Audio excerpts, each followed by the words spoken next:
चारों तरफ घना कोहरा छाया हुआ है।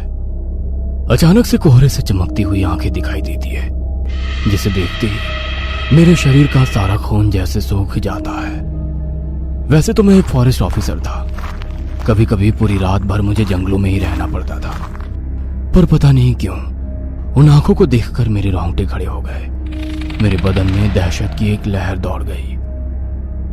दिसंबर का महीना था। कल ही मुझे ऑफिस से ट्रांसफर ऑर्डर आया था। मुझे दूसरे दिन ड्यूटी ज्वाइन करने के लिए सख्त आदेश दिए गए थे। मैं एक फॉरेस्ट ऑफिसर था। मेरी पोस्टिंग मनाली के घने जंगल में की गई थी। मेरे परिवार में मेरी सुंदर पत्नी और मेरी 15 साल की बेटी थी। अचानक आए ट्रांसफर ऑर्डर ने मेरी पत्नी को विचलित कर दिया। आरती मेरी तरफ देखकर बोली, ये क्या है राहुल? अभी कुछ दिन पहले ही हम यहाँ शिफ्ट हुए थे। मैंने अपनी पत्नी से कहा, अरे हाँ, मैं एक फॉरेस्ट ऑफिसर हूँ। अचानक आए ट्रांसफर ऑर्डर को मैं भी समझ नहीं पा रहा हूँ। जरूर ही इसकी कोई वजह रही होगी। हमें कल ही निकलना होगा। लेकिन इतनी जल्दी हम वहाँ पर रहेंगे कहाँ? घर का इंतजाम इतनी जल्दी कहाँ से होगा? अरे उसकी तुम चिंता मत करो। सरकार ने मुझे वहाँ रहने के लिए एक घर दे दिया है, तो घर ढूंढने की हमें दिक्कत नहीं होगी। दूसरे दिन मैं अपनी पत्नी और बेटी को लेकर अपनी कार से मनाली की ओर रवाना हो गया। मनाली तक पहुंचते पहुंचते शाम हो चुकी थी। मुझे सुनसान एरिया में घर दिया गया था, जहां से शहर कम से कम 10 किलोमीटर दूर पड़ता था। चारों तरफ कोहरा फैल चुका था। ठंड अपनी चरम सीमा पर आ चुकी थी। मैं अपनी कार से बाहर निकलकर उस घर को गौर से देखने लगा। पता नहीं क्यों मुझे उस घर को देखकर बड़ा अजीब सा महसूस हो रहा था। मैं सोच रहा था कि ऊंची पहाड़ी के घने जंगल के बीच आखिरकार ये घर किसने और क्यों बनवाया होगा। तभी अचानक मुझे कोहरे में 2 चमकती हुई आंखें दिखाई दी। वैसे तो मैं एक फॉरेस्ट ऑफिसर था। कभी कभी रात भर जंगलों में ही रह चुका था, पर पता नहीं क्यों उन आंखों को देखकर मेरे रोंगटे खड़े हो गए।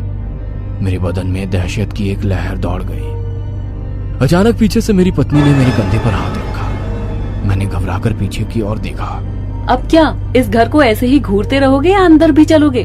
कितनी बार कहा है ऐसी नौकरी मत किया करो। हमें इस सुनसान जंगल में लाकर छोड़ दिया है, और तुम्हारे चेहरे पे ये डर कैसा? मैंने अपनी पत्नी से कहा, कुछ नहीं, लंबे सफर की थकान है। मेरी पत्नी की बात का मेरी बेटी तानिया ने भी समर्थन किया। मम्मा सही कह रही है पापा। मुझे तो यहाँ पर दूर दूर तक कोई इंसानी आबादी नजर नहीं आती। मुझे तो स्कूल जाने में बहुत ज्यादा प्रॉब्लम होगी। बेटा, कोई ना कोई रास्ता निकाल लेंगे। चलो अंदर चलते हैं। इतना बोलकर मैंने घर के दरवाजे पर लगे ताले को खोल दिया। मगर जैसे ही मैंने दरवाजा खोला तो सामने उन आंखों को देखकर मैं बुरी तरह से घबरा गया। ये वही आंखें थी जो कुछ सेकंड पहले मैंने कोहरे में देखी थी। घर के अंदर अंधेरा था और अंधेरे में वो आंखें बल्ब की तरह चमक रही थी।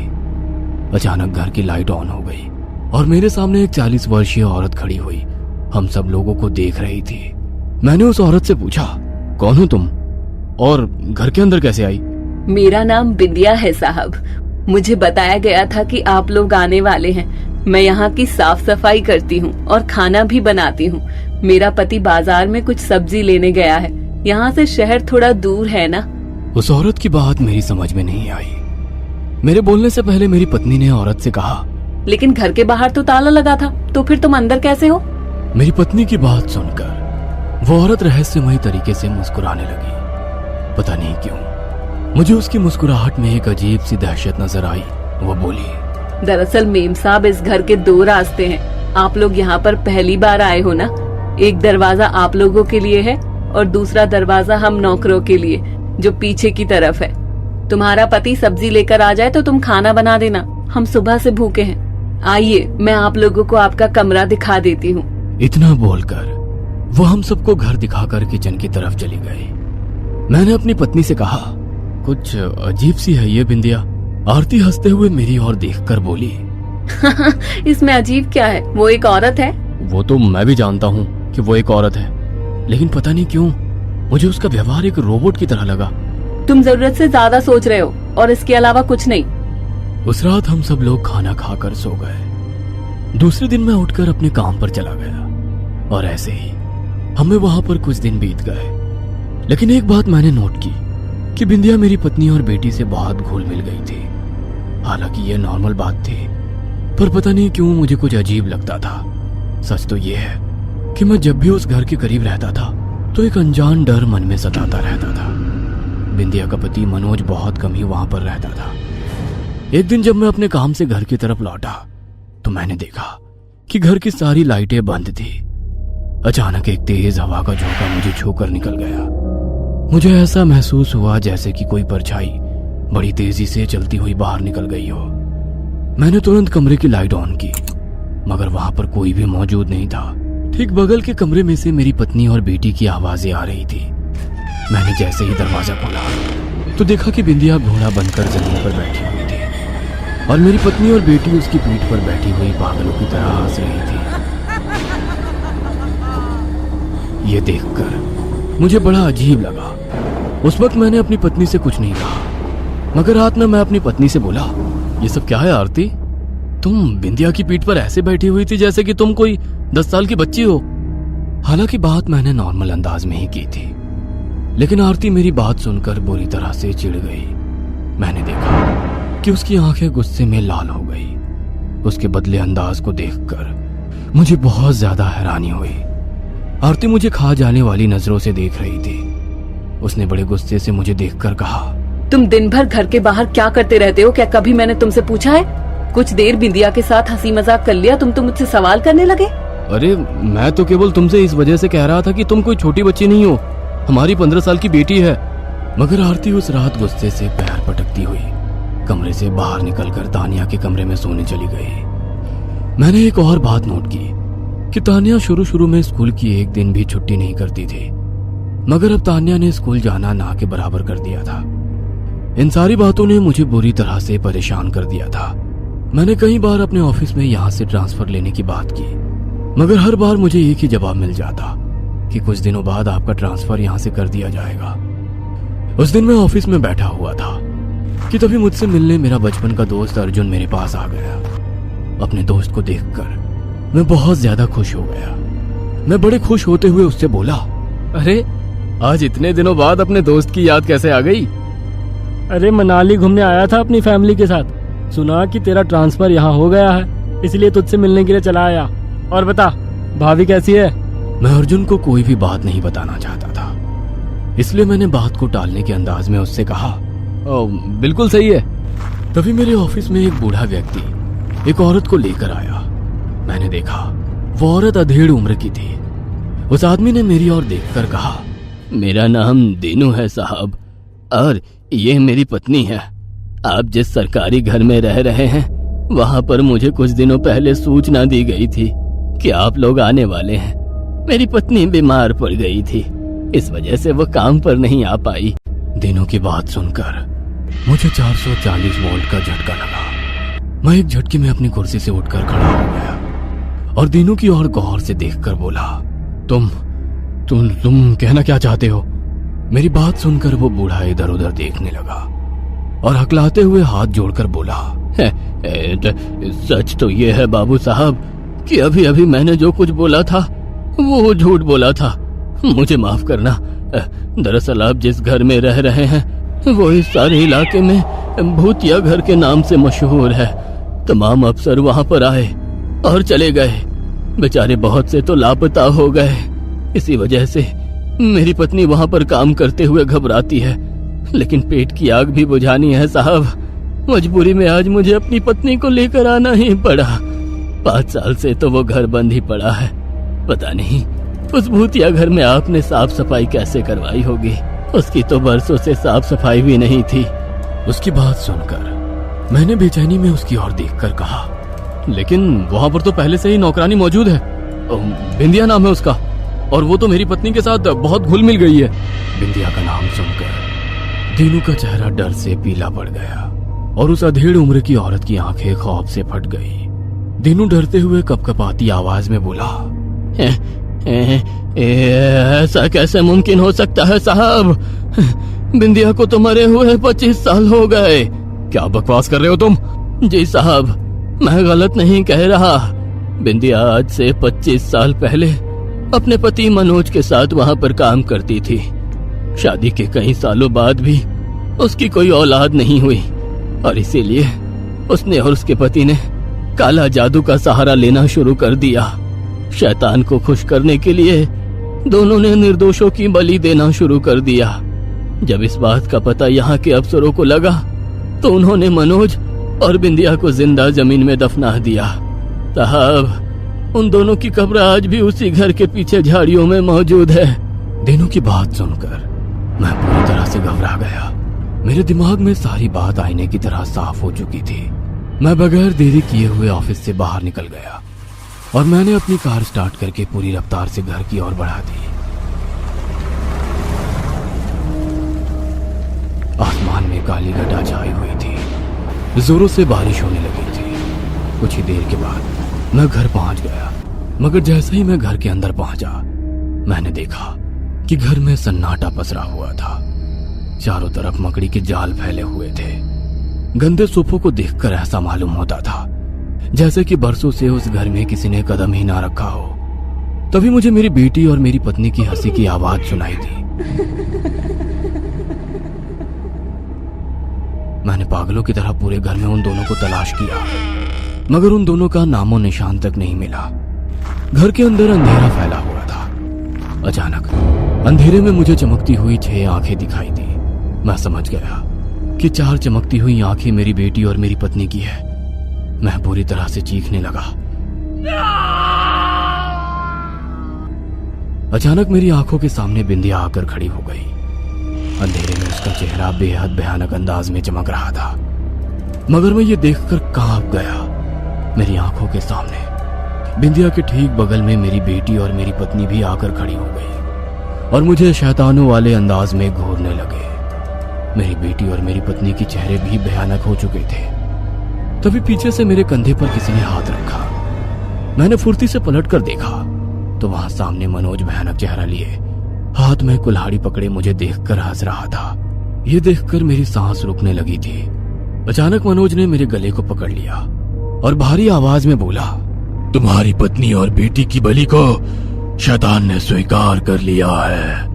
अचानक मैं खुद को अंधेरे की गहराइयों में गिरता हुआ महसूस करने लगा।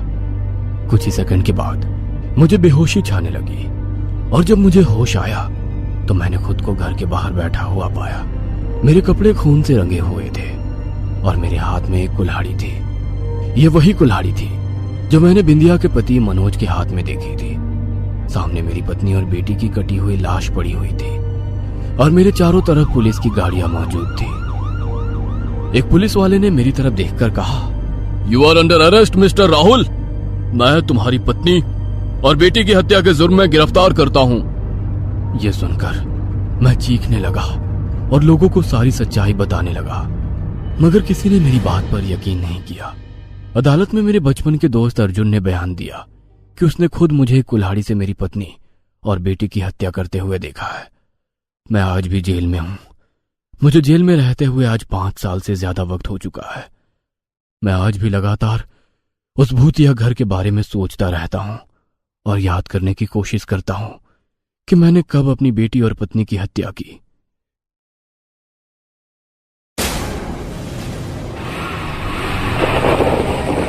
हमें वहां से गए हुए कई महीने हो गए हैं। हमने वो भयानक हवेली छोड़ दी है। हफ्तों की पीड़ा और डर के बाद हमने आखिरकार तय कर लिया कि अब बहुत हो गया और इसलिए हमने अपना सामान पैक कर लिया और वहां से निकल गए। मैं समीरा हूँ। मैं पिछले 2 साल से मेरे बॉयफ्रेंड सौरव के साथ रह रही हूँ और 5 महीने पहले ही हमने शादी भी कर ली। हम रहने के लिए एक अच्छी जगह ढूंढ रहे थे। ऑनलाइन सर्चिंग के दौरान हमने बहुत से घर देखे जिनका रेट काफी ज्यादा था। तभी स्क्रॉल करते हुए हमें 3 किलोमीटर दूर एक हवेली दिखी जिसका रेट काफी कम था। मैं और मेरे पति इसे देखते ही खुश हो गए और इसे अपना घर बनाने का फैसला कर लिया। इसलिए बिना सोचे समझे हमने हवेली के मालिक से कॉल पर बात की। अगले दिन हम हवेली देखने गए। बाहर से ये शानदार लग रही थी, काफी बड़ी थी, लेकिन हैरानी की बात थी कि इसका मालिक हमारे साथ हवेली में नहीं आया था। हम हवेली के बाहर खड़े होकर उसके आने का इंतजार कर रहे थे। ये मेहरा आ क्यों नहीं रहा है? आता होगा, देखते हैं कुछ और देर। उसे कॉल करके पूछो आएगा भी या नहीं। सौरव ने उसे कॉल की। मेरा जी, हम हवेली पर पहुंच गए हैं, आपका इंतजार कर रहे हैं। आप कब तक आएंगे? मैं आज थोड़ा बिजी हूं, आप हवेली देख लो, अगर पसंद आ जाए तो हम डील पक्की कर लेंगे। हम अंदर गए। हवेली अच्छी थी, काफी पुराने सामान भी रखे हुए थे। हवेली देखने के बाद हमने डील पक्की कर ली और अब वो शानदार हवेली हमारी थी। अगले ही दिन हम एक बड़े ट्रक में सारा सामान रखकर अपनी कार में हम वहां पहुंचे। दिन भर के काम के बाद काफी थकान हो गई थी। उस रात हम सोने चले गए। मैं बहुत खुश थी। सोने से कुछ देर पहले मैं बेड पर बैठकर किताब पढ़ रही थी। कुछ देर बाद मैंने किताब को बेड के साइड टेबल पर रख दिया और सो गई।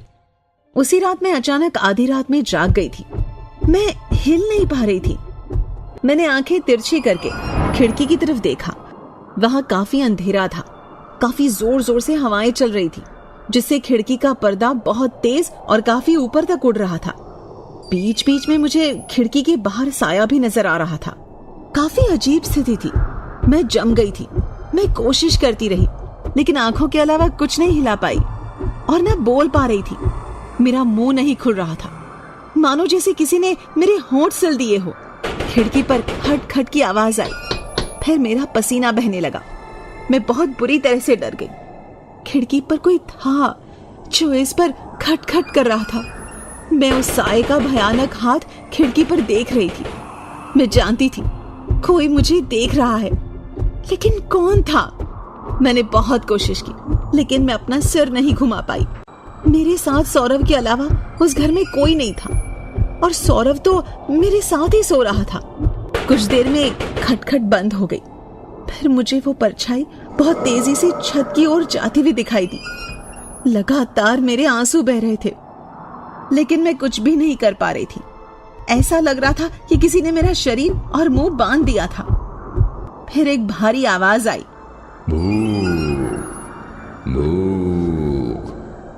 कोई भूखा था, भूख भूख कह रहा था। उसके बाद मुझे याद नहीं, मैं डर के मारे शायद बेहोश हो गई या मुझे नींद आ गई। जब मैं उठी तो सुबह हो चुकी थी। सौरव अभी भी सो रहा था। मैंने देखा कि मेरी किताब जमीन पर 4 फीट दूर पड़ी है। मुझे रात का सब सीन याद था, लेकिन फिर मुझे ये भी लगा शायद ये एक सपना था। मुझे उसमें कुछ भी सच्चाई नहीं लगी। मैंने मान लिया कि वो सिर्फ एक बुरा सपना था। इसके बाद मैं ब्रेकफास्ट के लिए कुछ बनाने के लिए रसोई में जाने लगी। सौरव भी तब तक उठ गया था। मैं हैरान थी क्योंकि रसोई ज्यादातर सफेद और काले रंग की थी। हर जगह फंगस और मिट्टी जमी हुई थी। सिंक में काले दाग और जंग लगा हुआ था। दीवारों में दरारें पड़ गई और अलमारियां टूटी फूटी थी। 2 दिन पहले जब हम हवेली देखने आए तो रसोई में ऐसा कुछ भी नहीं था। सौरव, सौरव जरा यहाँ तो आओ, देखो ये क्या है। सौरव समीरा की आवाज सुनकर वहां आता है। क्या हुआ? ये देखो, रसोई कल ऐसी तो नहीं थी। ये सब क्या है? ऐसी ही तो थी, मतलब ऐसी ही होगी यार। एक्चुअली मुझे याद नहीं है, मैंने इतना ध्यान नहीं दिया। मेरी तरह तूने भी ध्यान नहीं दिया होगा। अब एक दिन में रसोई का इंटीरियर तो बदलने से रहा। हाँ, सही कह रहे हो। ऐसे ही थोड़ी इतने सस्ते में हवेली बेच दी। अब ये सब ठीक करवाने के पैसे तो हमें ही लगाने हैं। मुझे सौरव की बात सही लगी। उसके बाद हमने नाश्ता किया, अपने काम पर चले गए। रात को हम दोनों वापस आए। मैंने देखा कि जंग लगा दागदार सिंक अब पूरी तरह से बेदाग था। सौरव और मैं एक दूसरे को हैरानी से देख रहे थे। सच कहूं तो घबराए हुए भी थे कि ये सब क्या हो रहा था। मैंने हाथ धोने के लिए सिंक का नल चलाया तो पानी की पाइपों में गड़गड़ाहट की तेज आवाज आई। जब पानी आया तो देखा पानी मैला गंदा था और ऐसा लग रहा था कि उसमें कचरा और गंदगी थी। लगता है टंकी में कचरा है, इसे भी साफ करवाना पड़ेगा। हाँ, लेकिन ये सिंक अपने आप कैसे साफ हो गया? तुमने देखा था ना सुबह यहाँ कितनी गंदगी थी। हाँ, हो सकता है मेरा जी ने कोई मेड लगा रखी हो हवेली की देखभाल के लिए। हो सकता है। उन्हें कॉल करके पूछो कि उनकी तरफ से यहाँ कोई सफाई करने आता है क्या। सौरव ने मेहरा जी को कॉल की, लेकिन उसका फोन बंद था। अचानक अलमारी के ऊपर रखा एक कांच जोर से नीचे गिर गया। हम चौंक गए। तभी अलमारी के अंदर से कुछ आवाज आने लगी, जैसे इसमें कुछ था। हम दोनों डर गए। सौरव, मुझे बहुत डर लग रहा है। इसमें क्या है? डरो मत, मैं देखता हूँ। नहीं नहीं, प्लीज पुलिस को बुलाओ, कुछ गड़बड़ है यहाँ। कौन है? मुझे तो कल से ही लग रहा है ये जगह सही नहीं है, हमें नहीं रहना चाहिए यहाँ। सौरव अलमारी के पास जाने लगा। मैंने सौरव का हाथ पकड़ लिया और उसे अलमारी के पास नहीं जाने दिया। अचानक अलमारी खुल गई और उसमें से एक काली बिल्ली कूदकर बाहर निकली। ओहो, ये कमबख्त बिल्ली डरा रही थी कब से। मुझे लगता है इसी बिल्ली ने सिंक की गंदगी भी खाली होगी। अच्छा मजाक है। इसके बाद हम डिनर करके एक कमरे में सोने चले गए। मैं रोज की तरह किताब पढ़कर कुछ देर में सो गई। आधी रात में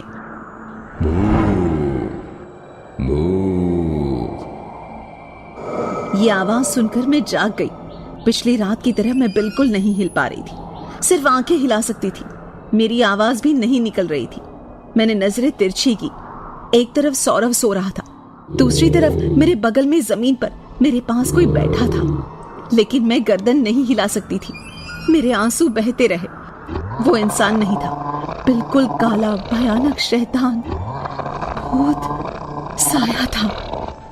वो मुझे देखकर मुस्कुरा रहा था। वो खड़ा हो गया। वो बहुत लंबा था, लगभग 8 फीट। उसके हाथ इंसानों जैसे नहीं थे। वो बेड पर मेरे पैरों के पास आ गया और मुस्कुराने लगा। मैंने डर के मारे आंखें बंद कर ली। जब आंखें खोली तो वहां कोई नहीं था। फिर मैं नहीं जानती मैं कब सो गई और जब उठी तो सुबह हो गई थी और मेरी किताब वहीं 4 फीट दूर गिरी हुई थी। मैं नहीं समझ पा रही थी कि वो सपना था या सच। मैं रोने लगी और मैंने सौरव को उठाया, उसे सारी बात बताई। लेकिन ये सच नहीं हो सकता समीरा, तुमने सपना ही देखा है, मैं जानता हूँ। मतलब तुम मुझ पर विश्वास नहीं कर रहे ना? तुम्हें लग रहा है मैं कोई मनगढ़ंत कहानी बना रही हूँ? ऐसा नहीं है। अच्छा ठीक है, मैं आज रात तुम्हारे लिए जागता रहूंगा, फिर देखते हैं क्या होता है। जब मैं रसोई में गई तो ये फिर बुरी हालत में थी और सिंक में काले धब्बे और गंदगी थी।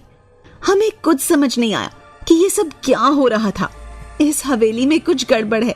मैं कह रही हूँ हमें ये जगह छोड़ देनी चाहिए। कैसी बात कर रही हो? ये हमने खरीदी है हमारे लिए, ऐसे कैसे छोड़ दें? मरने से तो बेहतर है ना इसे छोड़ना।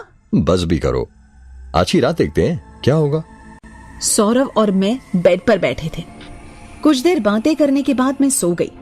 आधी रात में फिर से वही आवाज आई, भूख भूख। मैं जाग गई। कमरे में कोई भी नहीं था। मैं डर गई, लेकिन ये सपना नहीं था। मैं हिल सकती थी। मैं भागकर कमरे से बाहर गई और सौरव को बुलाने लगी। सौरव, सौरव कहाँ हो तुम? मैंने देखा कि सौरव अंधेरे में रसोई के पास डाइनिंग टेबल पर बैठकर कुछ खा रहा था। मैं उसके पास गई। सौरव, आधी रात में यहाँ क्यों बैठे हो? मैं तो डर ही गई थी। भूख भूख। समीरा चिल्लाती है और सौरव अपना चेहरा समीरा की तरफ करता है। सौरव चूहा खा रहा है।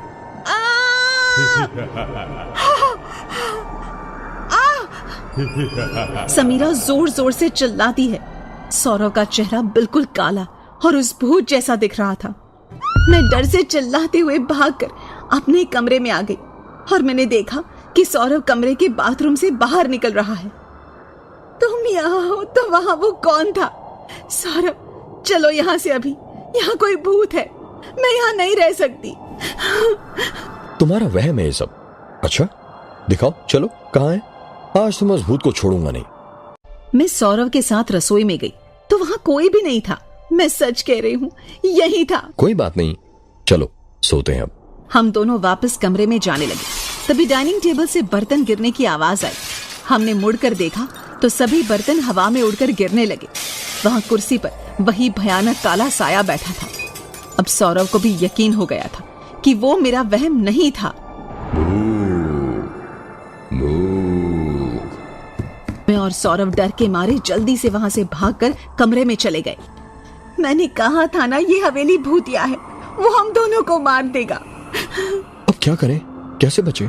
ये साया सिर्फ अंधेरे में ही आता है। जल्दी से कमरे की सारी लाइट्स ऑन कर दो। हमने कमरे की सारी लाइट्स ऑन की, लैंप जला दिए और मोबाइल की टॉर्च भी ऑन कर ली। पूरे कमरे में रोशनी हो गई थी। अचानक तेज आवाज के साथ हमारा दरवाजा टूट गया। दरवाजे पर वही भूत था, लेकिन कमरे की रोशनी देखकर वो खिड़की की ओर से बाहर निकलकर कहीं गायब हो गया। हम रात भर जागते रहे और सुबह होने का इंतजार करने लगे। सौरभ, सुबह होते ही हमें इस हवेली से निकलना होगा। हाँ समीरा, तुम ठीक कह रही हो, वरना ये शैतान हमें मार डालेगा। जैसे ही सूरज निकला, मैं और सौरभ दोनों पहले कमरे से बाहर आए और देखा कि वो शैतान कहीं अभी भी हवेली में ही तो नहीं है। थोड़ा यहाँ वहां देखने के बाद हम दोनों ही जल्दी से उस हवेली से बाहर निकल आए और उससे काफी दूर चले गए और उस दिन के बाद से वापस कभी उस हवेली की तरफ भी नहीं गए। हमने वो हवेली छोड़ दी। एक और रात वहां रहना मौत को गले लगाने जैसा होता।